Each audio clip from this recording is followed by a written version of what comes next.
I'm going to be breaking down and going over a tier list, and that is the movies and shows that I watch in the month of February. And all these different movies and various shows are on my channel as far as full length reviews, so you can get my full thoughts on it. But let's get into that tier list here. So starting off with TV shows that I watch in the month of February, and this is kind of a carryover from the beginning of the year, and that is The Last of Us. We've been watching that for the last 7 weeks. I've really been enjoying the show. There's been 2 episodes that I haven't been the biggest fan of, which was episode 4 and the most recent episode. But besides that, it's still an excellent show, and I'm really enjoying the character development. I'm really enjoying the adaptation of the video game. So I'm gonna go ahead and put The Last of Us for right now. Just based on the episodes we watched in February, I'll still give it an A. I'll still give it an A. And that brings us to our next show. That is Servant. If you all have been following the channel, I've been covering that show since season 1. The M. Night Shyamalan show. Our Servant goes for me. It's a B tier. Again, suspense. It's thrilling.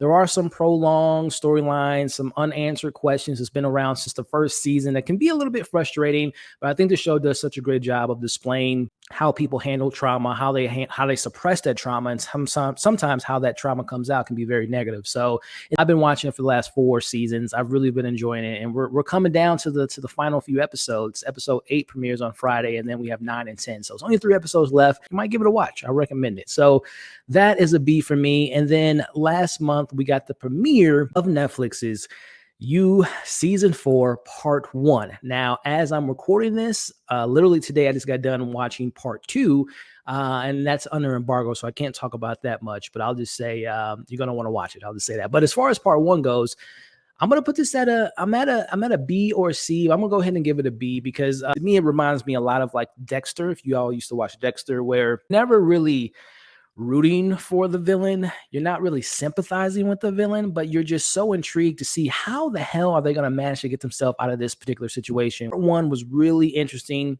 Again, if you all haven't seen it, I don't want to give too much away, but he goes from New York to now he's in London because he's chasing a girl from season 3. And then he meets this group of rich, privileged people. And then there's a killer that's stalking Joe. So that is a pretty interesting scenario. And I really did have a good time with Part 1. And again, I just finished Part 2 earlier today. Shot all the reviews for it. So keep an eye out for that because Part 2 will be dropping on March 9th. So that is I can't wait to talk to you all about that. But that I'm going to go ahead and give, like I said, Part 1 of You Season 4, a B for me. And then the last thing on our list here, as far as another Netflix show, and it is Outer Banks, y'all. And as you can see, I'm giving that a B. I'm completely not the demographic because this is a YA show involving romance and involving teenagers falling in and out of love. It's not like CW levels of teenage love, but it can get a little bit like, this is for the kids. This part of the show is a little bit for the younger audience, but either way, putting that aside, and I do enjoy some of the romance, John B and Sarah and all the stuff that takes place in this most recent season, which they just finished season 3 of Outer Banks. The thing that really intrigues me about this show is it's a treasure show, man. It has like this very, not Indiana Jones, but there are, especially this most recent season, there are some of those influences when they're looking for, there's gold involved. The most recent season involved going to El Dorado. So you would never imagine this YA show has this whole other element of action, suspense, there's thrilling elements. There's people there. It gets dark sometimes. So again, it's not for everyone, but I really enjoy these characters. Again, John B, Sarah, Pope, my man JJ, Key. The Cameron family is crazy. John B's dad, who, if you watch season 1, was supposed to be, he wasn't supposed to be around, but now he pops up. So I had a good time with that season. I actually put out a rankings of all 3 seasons that I shared on the YouTube channel that you all can check out. So I enjoyed this most recent season of Outer Banks season 3, and they actually announced that there will be a season 4 in the works. So I'm looking forward to that. So those are the shows I watched for the month of February. Again, to round it out was The Last of Us, Servant, season 4, which is wrapping up soon, You season 4, part 1, and then Outer Banks season 3. So now let's pivot over to the movies, and starting off with a really small movie that didn't get a lot of attention, but I think it premiered at a film festival last year. But that is Baby Rudy. How do I describe this? So I have this couple are having their first kid. Main character is a huge influencer, so her life will be changing because now she's going to have to be a mom, and she's trying to be a mom while still being an influencer. Kit Harington works at a meat shop, so they're just normal people. But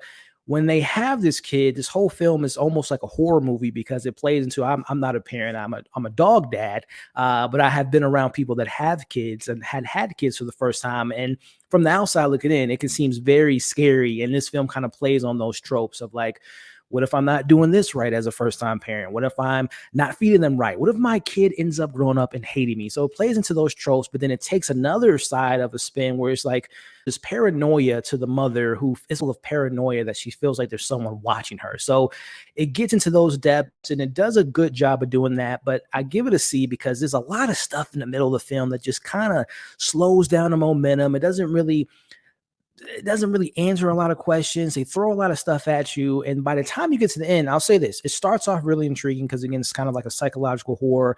It gets really slow in the middle for me, which brings it down to a C. But then it does have a satisfying conclusion for parents out there, and particularly women out there that have to deal with being a mom and what comes with that, right? So I don't want to give too much away from that, but a really interesting movie. I just wish that it would have executed the middle part because it really would have been a really good film. But Baby Rudy, which I believe is streaming on Amazon Prime, I might be wrong, but I gave it a C. Interesting film. I wouldn't break my neck to go see it, but if you do have the various different streaming services, it might be something to check out. Moving on to our next film, Infinity Pool. This might be a hot take, man, but I'm gonna give this a high B. I'm gonna give it a high B. I was leaning on an A, but a high B. This is a really weird film. If you all are familiar with the Cronenberg family, and particularly Brandon Cronenberg, they're all about body horror. And this is a film about you have two excellent actors, Alexander Skarsgård and this woman's killing it. Mia Goth has been doing her thing for quite a while, but she's finally getting some notoriety in the last few years with X and Pearl, and she's got Maxine coming out later this year. So I'm a big fan of hers. And very interesting film. Again, Brandon Cronenberg. So you got body horror, but you also have themes of like, what does it mean to have privilege? What does it mean for people from different countries, and not invading, but kind of interfering with customs and interfering with people's beliefs. So it's a lot of stuff going on there. I know it's a very divisive film for some people because it really worked for me. It was weird. If you are someone that gets uncomfortable with sex scenes, it's a lot of sex scenes in this movie that would definitely leave a lot of people uncomfortable. But I really enjoyed it. And I thought the performances, especially by Mia Goth and Alexander Skarsgård, but more particularly Mia Goth, is just on a streak right now. Like, I wouldn't recommend it for everyone. I got a full review on my channel, and I have like a spoiler review on it as well, kind of talking about my thoughts on it. But I gave it a B. So that's my thoughts on Infinity Pool. Next, we have another film that I know a lot of people weren't a big fan of, but I enjoyed it. And that is M. Night Shyamalan, Knock at the Cabin. Again, I have a full breakdown on it, both spoiler-free and spoiler. And I also talk about in that spoiler review the difference between because it is based on the novel. I broke down with the novel, how it played out and the ending, and versus what the film does, which it does. There is a difference between the two. But again, you can check out my review, but I really enjoyed the idea of, and I always love films that put you in the position of the characters. Like, it's a really interesting film in that matter. And again, I understand some of the criticisms where I think sometimes people have the expectation with it being M. Night Shyamalan, it's a gift and a curse that he's become this kind of, it's a twist. Where is it twist? There's twist in the films, but not in a way that you would think of like, I don't know, The Sixth Sense or Split or something like that. And again, it's based on a novel, and they took some creative liberties from what the novel did. But I enjoyed just that thrilling element of it. I also really enjoyed the performances. Like, there was not one weak link in this cast. I thought the husbands were great. Jonathan Graff, and I can't think of the other gentleman's name, but he was fantastic. The young girl that plays the daughter in the film was great. But Dave Bautista, he just continues, in my opinion, to prove that he is probably the most versatile versatile athlete, wrestler turned actor. And he's really impressing me with his career. And I thought he was fantastic. So again, I know everyone didn't love Knock at the Cabin. I enjoyed it for what it was. So on to the big one, and that is Ant-Man and the Wasp: Quantumanium. Not only do I have a spoiler-free review, but I shot a 2-hour review with Amanda from Candid Cinema and Griffin from Film Speak, so you all can check that out. But all the good things I said about the film still stand with me. I've only seen it once, and I'll probably wait till it comes out on Disney Plus to revisit it, and we might do a watch-along for it in the future. But Jonathan Majors as Kang was fantastic, but then taking that element and then seeing what the film did with him kind of frustrated me, as far as the power scaling in an MCU is just all over the place. And I still can't get over the treatment of Kang, and the inconsistency of what Kang means within that certain narrative. But he was great from a performance wise. I just wish they would have really done some better things with Kang. But Paul Rudd, of course, is great as usual. Cassie was hit or miss for me at points. Hope is kind of non-existent. Janet had a much bigger role in this film, but there were some moments where you're just like, do you feel like the plot was kind of holding back some logical things that Janet would have done in that film? Hank is just kind of hanking around and just kind of there. So there are, my biggest thing with this film is, and I'm not even the biggest Ant-Man fan, but it is 100% more of a setup for the MCU than it is like, this is the end of a chapter of a trilogy of films with characters you've been following since 2015. It didn't feel that way. So again, you can check out all my content based on Ant-Man and the Wasp: Quantumanium, but it's a C for me. And man, that film, that box office, that second weekend was a pretty big drop. But moving on to another one that I think I'm in the minority with, Cocaine Bear. Cocaine Bear, got a review on the channel for that. I had fun with it. It just, to me, so the things I liked about it was the gore elements, the horrific moments that Elizabeth Banks, who is this her third film, and this is her best film in my opinion, the way she captured the bear just ripping through people. Slasher, I kind of compared it to like Jason Voorhees Friday the 13th in the daylight, but with the bear high on cocaine.